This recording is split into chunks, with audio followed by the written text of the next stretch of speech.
Hello guys and welcome to another episode of the Work Knits podcast. I am coming to you a little bit late. We are 3 weeks on from the last episode, so apologies if you have been left waiting, and I'm so grateful that you are joining me now. As you can hear in my voice, I feel like this is like the ongoing saga of this podcast. I am ill yet again.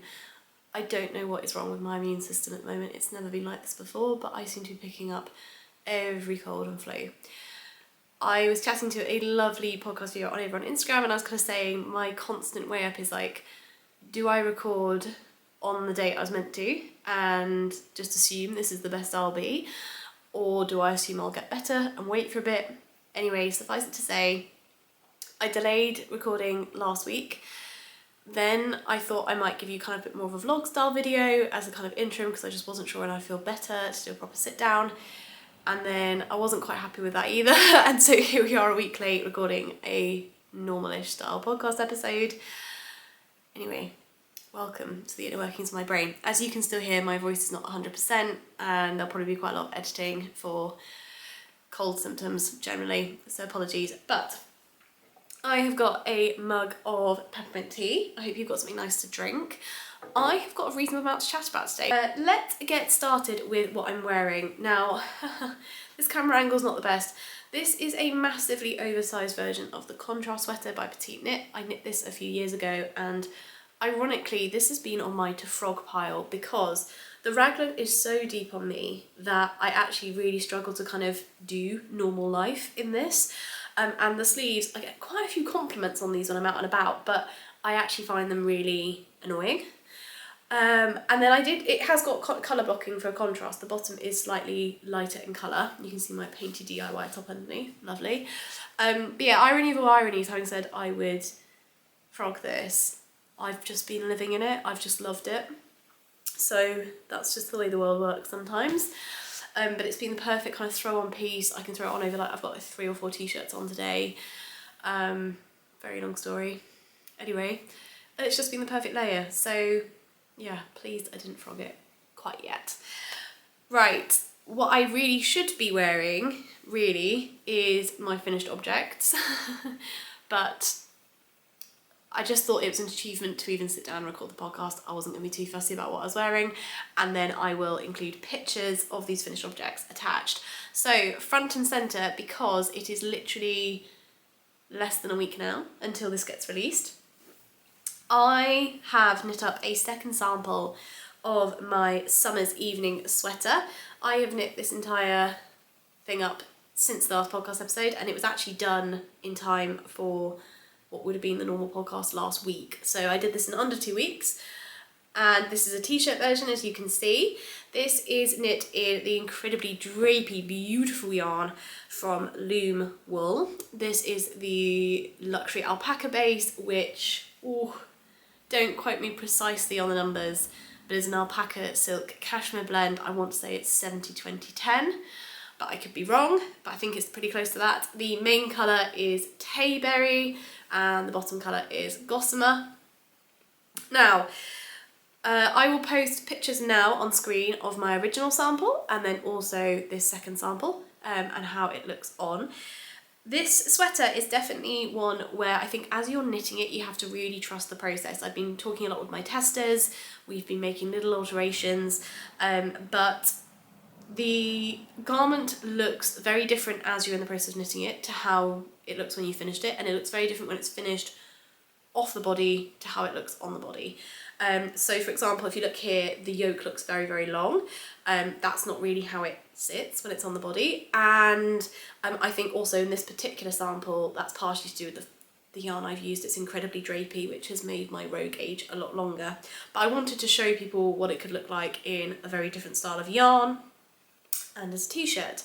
This particular sample has got some really lovely finishing details. So I have finished this in single crochets through the back leg only, so you get these little rows of the front leg, and as I say, I've colour blocked the bottom as opposed to the sleeves, which is what I did in my original sample. The neck is still an I-cord bind off. So This is finished object number 1. This pattern is coming on Friday the 10th of May at 5 p.m. UK time. Really, really excited to launch this. If you are in the mood for a really adaptable pattern, these kind of simple wardrobe staples, this is yet another of them. I would say, I know lots of people have produced their simple wardrobe staples, as in lots of designers have. This has got a very unique construction, and the way the pattern is produced means you should be able to make it precisely for your measurements, and I think that is quite unique. So construction is unique because it is a composite of round yoke, straight armhole set in sleeve construction, and raglan, I should say. And the other thing that's unique about it is the pattern is set out in, there's 2 different ways you can follow the pattern. You can either choose your bust circumference from a range of 28 inches through to 72 inches at 2-inch increments with positive ease built into every single size. Or you can choose a size within that range that increases the amount of positive ease for your particular body shape. There is 2 inches built into every single size, but you could of course go up further sizes if you wanted to. And then there is a formula which you can plug in your own measurements into, and it shows you how to refer back to various bits of the other written out instructions in order to achieve a ratio and a proportion of shoulder width, arm circumference, bust circumference, and kind of under bust circumference that really fits you. All the options there, guys. So yeah, very, very versatile, and I think there's just so many things you could do with this simple shape. You could add lace, you could add texture, you could colour block it, you could stripe it, you could do whatever you like. You can do short sleeves, long sleeves, split the hem, all sorts. It's literally a blank canvas. So yeah, I really, really hope you guys like it, and I'm really, really looking forward to releasing that on Friday next week. So that's my first finished object. Let's have a sip of tea. Bet you that sip of tea is now going to make my cold symptoms get worse, but let's just see. Okay, another finished object this week, and you'll be able to tell just by the little bit I've just teased to you. My next finished object is my downtown hoodie by Tori Yu. I have been living in this alongside this oversized sweater. You can tell I'm properly unwell vibes, hoodies and oversized jumpers. This jumper, what do I want to say? So I did, following all of your feedback regarding whether or not I should trim the hem as well as the cuffs in the navy, I did so. I have then also added the hood and the drawstring, which is functioning, so you can, you know, gather the whole hood in or not based on that drawstring. A couple of things I would say about the pattern. So I knit this on 4.5mm needles. The pattern calls for 4mm DK weight yarn. I went up a needle size because of the fabric I was achieving. I just much preferred the fabric at 4.5mm, and I have used Prima's 100% sustainable recycled acrylic yarn in the colourway Prima Pink, and the blue is some acrylic yarn, this time not recycled unfortunately, but I found a navy in a local shop that were discontinuing. I think this is one of the Hayfield acrylic bases for the navy bits, and I'm going to donate the rest of that ball of yarn, the navy one, to a charity shop, so other people can get joy from it. Because I went up a needle size, I think I went down one size from what I would have normally knit. I think I knit the second size or third size from the pattern. And what else can I tell you? I did my own increases. I did knit one front back raglan increases, which are my favourite. They are my favourite to work, and I also love how they look. I think they add a bit of like almost like tailoring detail with the little pearl bumps. I followed the sleeve instructions for the decreases. It's one of these ones where you knit straight for a while, decrease, and then knit straight for a while. I followed the instructions for the hood exactly. I have to admit, I'm not the biggest fan of this line you get from the short rows. I don't know if I don't know if it's my knitting or if that's how it even looked on the designer sample. I don't really know. There's not, as far as I could see, there wasn't like a side view of the hood, or at least I didn't see this line from the short rows. I'm not the biggest fan of them, however I do love the shape of the hood they create, so it's a bit 6 and 2 3s. You kind of can't get one without the other. I've definitely used the wrong expression there, but you know what I mean. And then I do think the way that the I-cord is trapped in for the edge of the hood, I do think it's going to make the hood roll out the edges rather than sit nice, but we will see. That might be something I can kind of do a bit of sneaky blocking with that will fix that.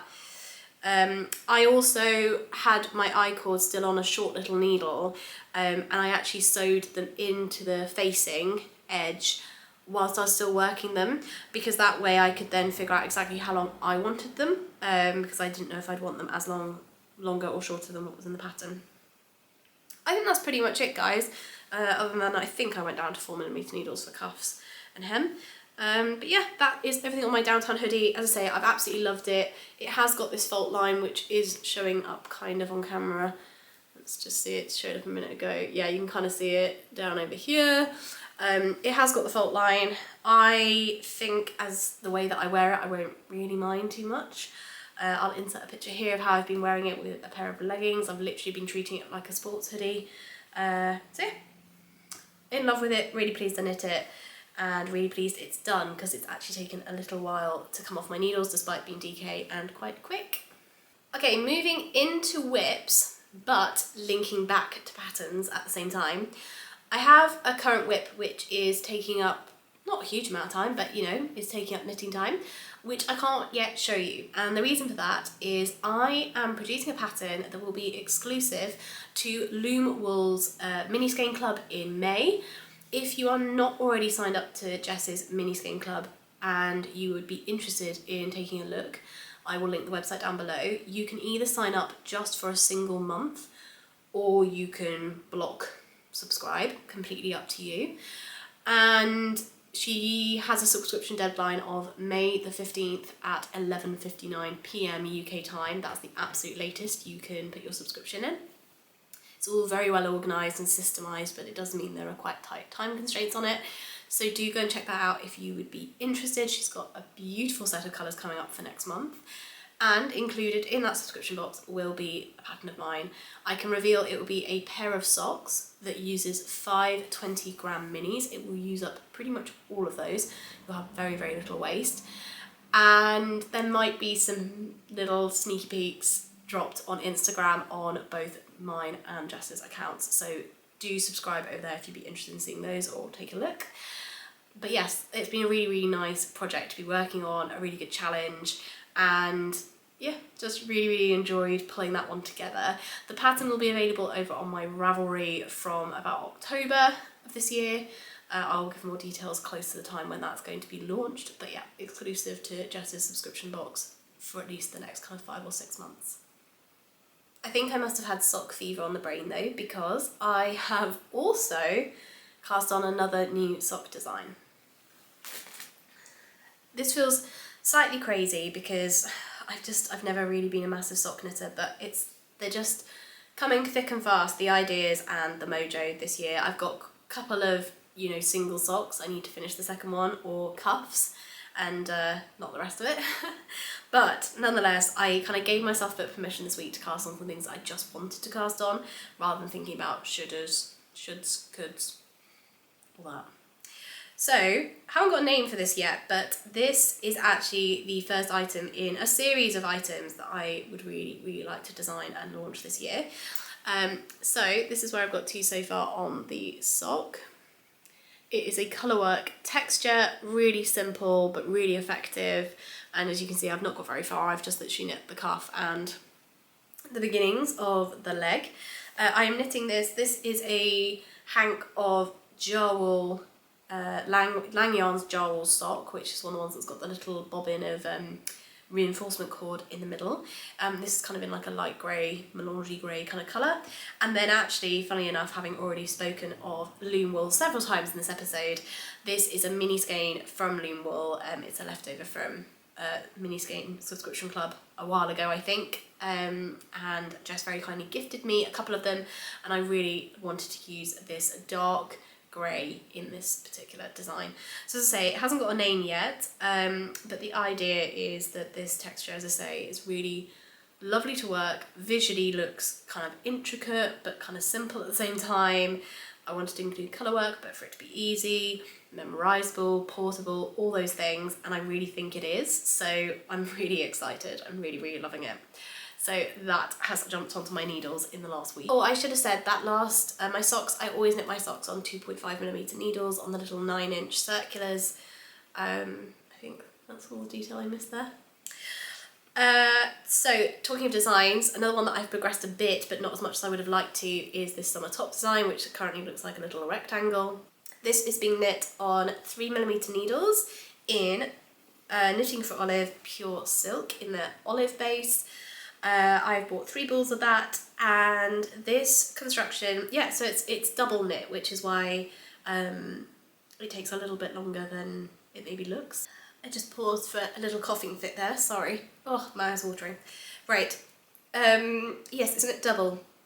So it produces the most beautiful fabric. I'm really, really excited. There's a really nice detail, which I won't show up close because, you know, it's going to be in the pattern. There's a really nice detail which basically improves the fit under the bust, because this panel will actually go horizontally. So you've got the kind of stretch of the fabric going horizontally. This will basically create like a bust band, think of it like a bandeau top, but then this will be then stitches will be picked up around the bottom to then knit down for the rest of the body. There'll then be another layer added around the bust, creating a bit of a bardeau around one arm, and then a strap will be picked up vertically to go over one shoulder. So a little cheeky asymmetric, quite tailored and yet quite simple to knit. The idea is that once you've kind of got the flow of this kind of tailoring technique on the one side, this is very portable knitting. It's just all knit stitches, there's no purls, and it produces, as I say, the most gorgeous plump fabric. So it should also give quite a good level of support. And yeah, literally the only reason that I haven't progressed this more, I mean, I've progressed this at least an inch or so since I last saw you, but the reason I haven't picked this up more is because I was knitting on that summer's evening sweater sample, as that is being released very soon, and I've just had a lot of whips that I've been spreading my time across. But I picked this up this morning. It's finally blue skies here in the UK. It's been wet and disgusting now for the last 2 and a bit weeks, but it's blue skies today, and I picked this up and sat outside in the garden, and I had such mojo for it. And I think that's the other reason I've been split across different whips in the last couple of weeks, is the weather has not matched up with the time of year in my mind. So I've not been as motivated for summer knits because it's been disgusting and it's been cold. But now the sun's out, this will get some more work. So I'm really excited. I was initially aiming to release this kind of end of May. We'll see if I get a real spurt on, that might be possible, but I think it's gonna be more likely to be like June, July time. But that's okay. There'll still be enough time to knit it and enjoy it in the summer. So yeah, I will keep cracking on with this. Oh, and I was going to say, lots of people find, I've heard people comment that the Knitting for Olive pure silk is quite splitty as a yarn. I'm actually finding it pretty good, and given that I'm slipping stitches, that requires kind of, you know, proper pick up through, there's no kind of wiggle room for error on that, and actually I found that absolutely fine. And that is all being housed in my new beautiful knitters bag. I popped in to say hi to Karen and the team the other day, and they very kindly gifted me this little bag, so really, really enjoying having stuff in there. I just think the motifs on the bag are just so gorgeous. Sorry, the sunlight's a bit awkward today. So that is another known to you whip. I'll have two more known to you whips, and another brand new one. Just thinking about the order I'm going to show this in. Okay, we'll do this one first. This one's always quite hard to show, and I think it's going to be particularly hard today for a couple of different reasons. So this is my George's sweater by Calibri by Joanna Gerrich on Ravelry. This one's hard to show because the back, you can't really see what's different to the front, but this is the front. And you will see I have finished the bottom and I have started knitting a sleeve. I've probably put about 4 inches into a sleeve. The back, which is actually the bit that makes finishing the body quite hard, the back is a deep V, so it's all knit flat. And then I've made these little ties. My ties look quite piddly at the moment, but I'm going to put I-cord. The whole thing is I-corded around the edge, neckline, so everything is all I-cord. And I think that will block out this a little bit more. I just wanted some subtle little like neckerchief style tie at the bottom, rather than the original pattern has quite a maximalist big bow. So I think a lot of people have been waiting to see how that looks. Sorry to keep you waiting, but it is on its way. And then yeah, as I say, progress on the sleeves. I don't think I'll actually include masses of shaping on the sleeves. I'll keep them quite simple, and I will kind of power through those. I've got about this much left over from all the yarn that I frogged because I have been reworking this sweater somewhat. I think this is another example of how much sleeve holes get drawn in, because you can see how big this sleeve hole is without the sleeve versus this one, and I haven't done very much shaping at all. So yeah, this is plodding along nicely. I did try it on to make sure the length was good on me, and I'm happy. So I think I will just keep progressing this one in the background. I am both quite excited to wear it, and yet also it doesn't feel like quite the right colour for the time being, but I'm sure I will enjoy it one kind of spring, summer evening. I can't really say spring anymore, it's definitely going to be summer. But yeah, really enjoying the feel of this in my hands. It's some nice simple stockinette knitting when I just need something simple and mindless. This is being knit, just as a reminder, I'm sure many of you are aware, but this is being knit up in Knitting for Olive, merino and mohair. That's the 4-ply merino in the colourway bottle green, if you're looking on the website. And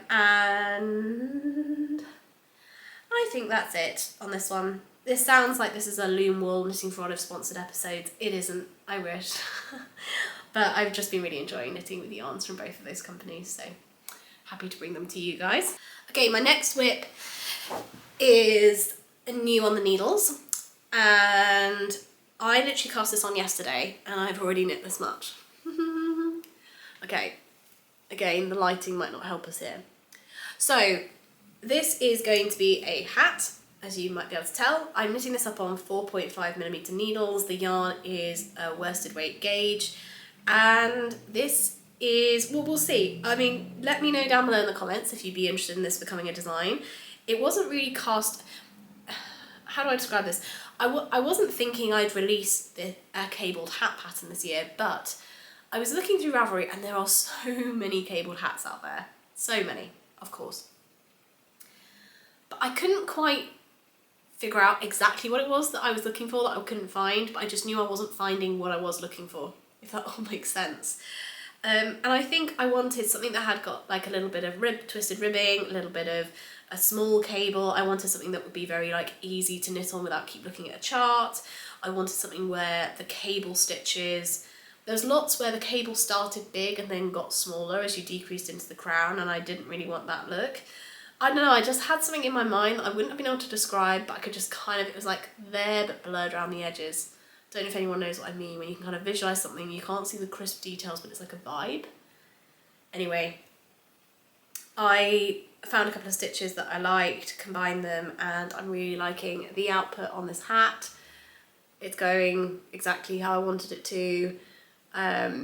Basically there's a cable here framed by sets of ribbing, and then you've got a cable on its own, and then you've got the framing, etc. So yeah, really enjoying it. As I said, 4.5mm needles, and this yarn is Hirt Garnet New Wool, and the colour's kind of coming up semi-accurate, semi-not on camera. It looks a bit more tealy on camera than it actually is. This is definitely like a green, and what's really cool about this yarn is it's 60% or 65% recycled wool and 35% recycled materials. So they basically go to clothes recycling centres and group things by colour and by fibre, and then this wool's entirely recycled, which I just think is really awesome. So it's got loads of tweedy neppy flecks in multiple different colours. It's just making the most gorgeous fabric. It's got a hint of rustic, but overall it's smooth and round, but it doesn't feel overly processed. Yeah, just really like it. So yeah, this is probably going to be gifted, I think, when I finished it, maybe. I might knit several versions. I was looking at some of my yarn from Japan and thinking they'd make really beautiful versions of this. So we will see how it goes, but I'm quite addicted to it. Like, it feels like it's working up very quickly. I had to rip back a few times to make certain details just look a bit crisper. But yeah, I'm really, really enjoying it. And I haven't knit a hat in what feels like a while. So yeah, really excited by that. And then my final whip, and I've left this to last just because it's crochet rather than knitting, so I thought it'd be easier just to flow with all the knitting whips in one go. This final item is my crocheted blanket, which is a big crochet blanket, not a little one, and it's grown massively since I last showed you, although if I just worked on this I think it'd be done by now. So this is using some little like nugget style balls of yarn from, they're kind of like pear shapes, aren't they? They're kind of cute. I picked up like a whole basket of these. These were going for 50p at Wonderful Wales last year at kind of like a antiques knick-knack kind of stall. And I've got a whole box of them in all different shades, and I've picked out some of the shades that I like best to go together for this project. But I've always meant to knit them up or crochet them up into like blankets or rugs. This is kind of forming a blanket. I just kind of did some stripes as I felt like it. Now I'm going around the edge in this neutral. I've almost finished the first ball of the neutral. We'll go on to the second. We'll see where we get to. I then think I might take this in a bit of a rogue direction and suddenly go bright pink and red. We'll just have to see. But I'm just enjoying combining colour, enjoying a bit of a mindless crochet. I can't quite not look whilst I do it. I do still have to kind of have my eyes cast down, just because as I'm changing direction, the way I'm going through the stitches changes. I am not a very proficient crocheter, and I have just this one stitch which I think it's a single crochet stitch, but I do it just into one leg of each crochet stitch, and that's just always what I've done. I don't really know how that started, but I just love the way it looks. Like there's something very like neat and regimented, and to me it gives the fabric some of the neatness that I think a knitted fabric has, and I sometimes feel like a crochet fabric doesn't have. Sometimes to me a crochet fabric can look a bit holey and a bit messy, if I'm honest. And I like the way this creates like regimented rows. I don't know if you're gonna be able to see it very well on camera, but maybe. There we go. So yeah, 5mm crochet hook, and yeah, as I said, kind of odd balls of yarn, but also feels good to get them out my stash for the reason that they were required in the first place. That feels really, really good. Okay, I have one little acquisition to share, but it's a sewing acquisition with a little bit of story behind it. So I don't know if I shared on the podcast, but and I will, maybe I'll share a bit more of this in a little life update at the end. But one of the many things that I have been doing since quitting my corporate job is I've actually picked up a number of sewing commissioned projects, which, if you'd asked me back in November was that my plan, it would have totally not been, but really does fit with my year of kind of just saying yes to things and opportunities, unless I kind of have a gut reaction of, oh no, I don't want to do that. If it's like oh, that sounds fun, then I'm going for it. Anyway, sewing at the moment in the house has been a little bit tricky with Reno, but I have been finding the space to do it and the time, and I've actually been really enjoying getting back into sewing. I haven't done it properly for a long time. So I thought, with one of the bedrooms upstairs almost near ready, I thought I'd sew some cushion covers, which are pretty simple, right? So I've picked up a few bits to do that. Sorry about the crinkling of the paper bag. But I've picked up some really nice, it looks white on camera, it's off-white, but it's not cream, and it's a really lovely quality of cotton. So I've picked up some of this, and this is going to be the main body of the cushion cover. And then I've picked up this funky fabric, which I don't know how well you're going to see on camera. I don't know how well the colour's going to do. Now, as a whole sheet, I mean, look, some people might love this. I love it in theory. I don't think I could like deal with it like that, like a whole load of it. But my idea is to cut a vertical strip of the pattern. Let's see if I can kind of fold this up to give you a kind of rough idea. Like a strip kind of maybe like that, or maybe even a bit narrower. And to put that down the edge on one side, not on both, just one side. And then I also want to layer it so that a little bit of this is poking out the side, like this. And then I have 2 ribbons to trim it as well. I've got a orange satin and a navy velvet ribbon.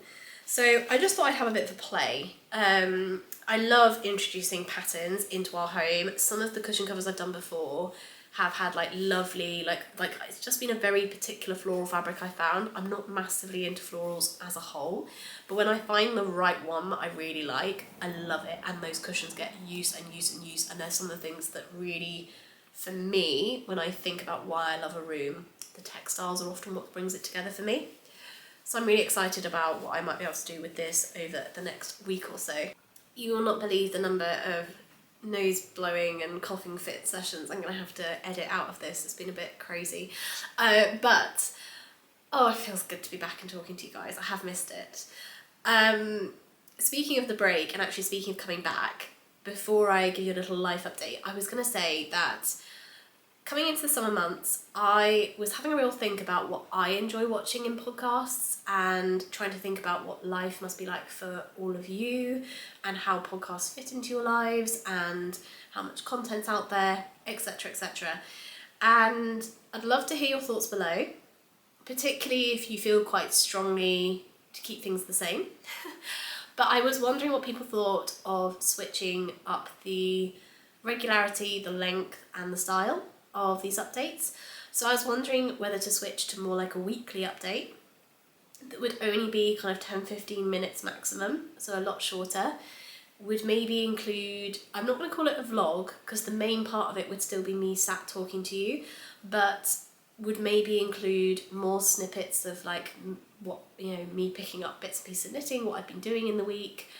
And maybe it might be that I kind of sit down to talk about the knits maybe in 2 different sections, I don't know, but kind of shorter, slightly less formal and weekly, and do them on like a Thursday evening around 6 o'clock UK time. So then they're either a nice way for you to kind of relax and unwind at the end of the week, maybe they give you mojo for the weekend, for making, whatever it might be.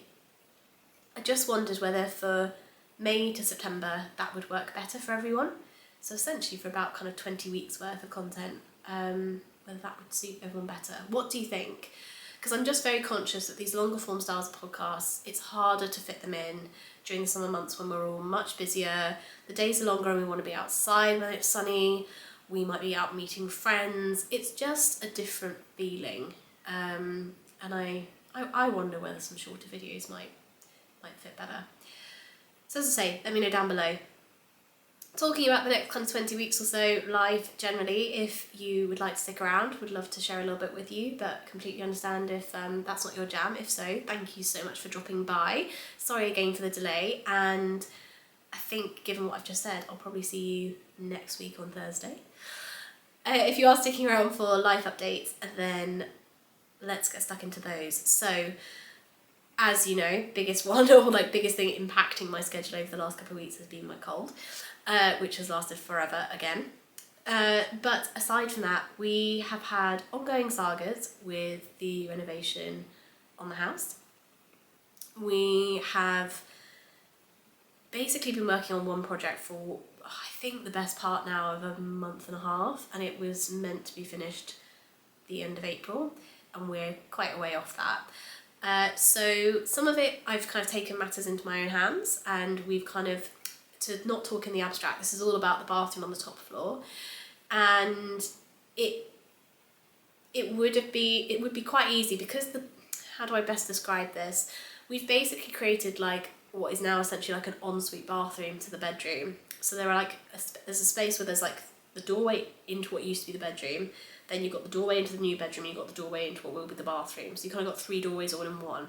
Now what that could mean is I could kind of go, right, I'm going to shut that first doorway that leads out onto the landing and treat that whole thing as like one project. If I did that, then the house would be in an okay state, but yeah. The other option, which I went for, was to actually treat the bathroom and the newly formed smaller bedroom as separate projects. And by doing that, what I realised was the bedroom project, I wanted to move that forwards by revealing the old Victorian floorboards, sanding them back and doing an exposed wood floor. And if I was going to hire sanders to do that one room, I needed to actually do the room next door as well. So we are currently down to a 2-bedroom house from a 4-bedroom, and our lodger is staying with us a lot this week, which is fantastic. Love having her around. But bless her, she's been very accommodating, staying in what is my yarn studio that's full of several mattresses, bedside tables, all sorts. I've now got 2 floors that are exposed. I need to replace multiple floorboards. We've had the sanders in. It's just a tip on the top floor. It's an absolute tip, and I've now got I've got a friend coming to stay this coming weekend. and I'd feel a bit bad putting them in the yarn studio in that like temporary situation, given they've made the effort to come and see us. So yeah, I've kind of put a lot of pressure on myself, and I really wish I wasn't feeling so unwell, because you know, even if I'm not feeling too bad with my cold, it's more just like wearing like a ventilated mask, goggles, headphones, having like dust everywhere when you've got a cold, and it's just not really the one. So yeah, progress has been a bit slow on those, which has been a little bit annoying, because the kind of impact of moving everything around the house means the whole house is just a tip. So I've been getting out and about a lot more. I have been, as I mentioned, I've been taking on some commissioned sewing projects. I have been doing a lot of work with the charity that I'm on the board for. I have been trying to put quite a lot of time into designing. As you can tell, I've cast on several new designs. I'm trying to get ahead of the curve for autumn, whilst realising there's some stuff I need to finish for the summer. I want to put more time into content here. I want to put more time into content renovating our house. I'm also picking up some kind of, as I say, I've kind of had a year of kind of saying yes to things if they sound interesting or they'd be a new experience, which is an absolute privilege that I get to do that. I need to flag that every single time. It's such a privilege that I get to do this. But I've ended up prioritising some things that started off as me just going, yep, I'll do that, that'll be fun. Some of those things are not quite so fun anymore. Park the sewing, that's not one of them, but there are a couple of things that I won't go into the details of because they involve kind of businesses and all sorts, but I've picked up a few things that, yeah, started off as meant to be a bit of fun and have actually ended up not being very fun and taking up a lot of time. And I just need to figure out where I want to go with that, because it's taking time away from the podcast, it's taking time away from designing, which are two things that I really wanted to put more time into and wanted to grow. It's also taking time away from home reno, which is also something that I want to finish and grow. So yes, I think the lure of feeling like I'm contributing to our household financially has overtaken the whole point of me quitting my corporate job, which was meant to be to focus on things I really enjoy and want to do long term and want to grow. So that's a bit of a shame, and I need to reset on that. So just thought I'd share that transparency with you guys, as you're also supportive over me making the leap to quit my corporate job. So yeah, I want to be doing more of the content creation around tours of different yarn shops. I'd love to start interviewing knitters around the world. I'd love to do more about different yarn bases, and I'd love to do some like experimenting of swatching different yarn bases and testing them, and I'd love to do like tests of different sock yarns. And like if I start really like letting my mind really wander in the knitting world, there's so much I'd love to do. I'd love, like, I had this ridiculous idea the other day to set myself a challenge to make myself an entire capsule wardrobe in 1 year. Like a wardrobe that could in theory be my only clothing. I think I might have to exclude shoes from that. I'm not sure I'd go as far as making my own shoes, but yeah, that was like a thought I had. I'd love to do things like that. I think it'd be really, really fun, and I think it could also be really fun and enjoyable for other people to come along with me. So yeah, I need to reset the balance a little bit, guys. It's basically the long and the short of what I'm saying. And I think in doing so, maybe that's the impact on my immune system. Maybe that's why I've been stressed.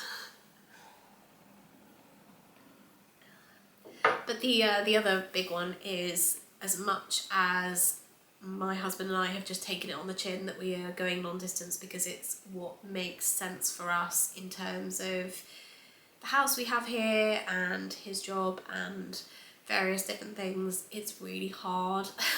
I really miss him, and I think we are looking at ways of speeding up the process of us coming back together and living in the same place. So there's quite a lot of that going on in the background. I am also planning multiple things for his 30th birthday, which is coming up, so lots of time is going into that, which is really good fun, and I'm really looking forward to it. And we also have quite a packed social schedule, particularly for June, but the summer months are always a bit busier, aren't they? But June does seem to be like our hotspot. So yes, life feels quite busy. Lots of it. I feel really blessed that that's what my life is full of. There are a couple of bits entirely of my own making that are less fun at the moment, and I think I just need to correct that balance in summary. So that's me. I'd really love to hear how all of you are. I don't feel like I've done anything massively different other than delayed one podcast episode, but I do feel like I haven't connected with you all as much as I would have wanted to over the last few weeks. So yeah, we'd love to hear how you're doing. Please feel free to reach out either on Instagram, start a conversation over there. I love chatting with you all. And I will see you, as I say, barring any really strong feelings to the contrary, I will probably see you next Thursday evening with a little weekly update video. So for now, happy knitting. Bye.